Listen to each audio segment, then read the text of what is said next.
I think about a time when my dad promised to come and get me, and he said he would be there in 20 minutes, and I remember waiting on the porch for him. I was about 8 years old, and he never showed up.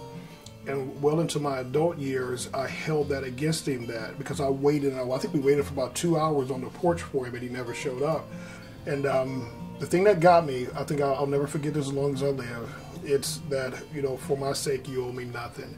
And when you first said that to me, I didn't understand it.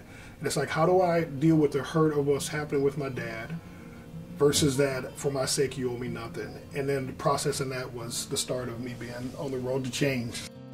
Our lives completely changed with the word autism. And we found out when my son was 3 years old that he was diagnosed with autism.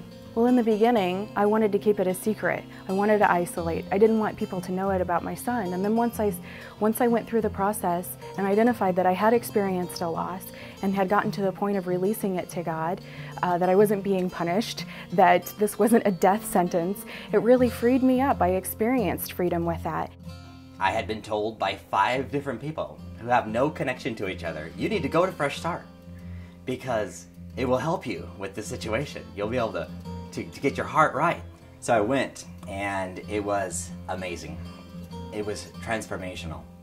What happened for me was I had a very significant relationship with a mentor of mine who for 10 years of my life really kind of dictated and guided me along growing up, basically, becoming a man.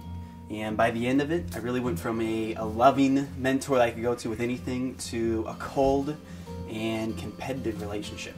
And God was kind enough to help me realize through Fresh Start that this idolatrous life that I was living, this life of looking for men and women to fill the void that Jesus Christ can only fill, was wrong. I love that Fresh Start is a process, that you don't just go through at one time.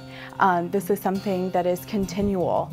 So having that booklet, being able to go through the 6-part process at any time, not just once a lifetime, but any time, that's what I like most about Fresh Start. I remember for years at Thanksgiving and Christmas time would always be a depressing time for me because I always wanted, you know, there was a missing person at the table, and I always thought one day Dad would sit there.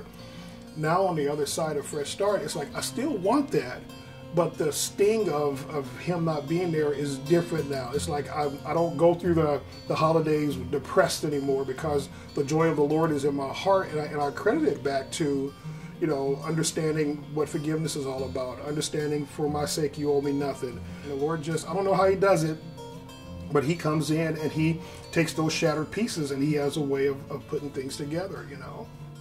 I kind of see this as an iceberg. You have all this stuff underneath the water, and then forgiveness is just the tip that you just see up there.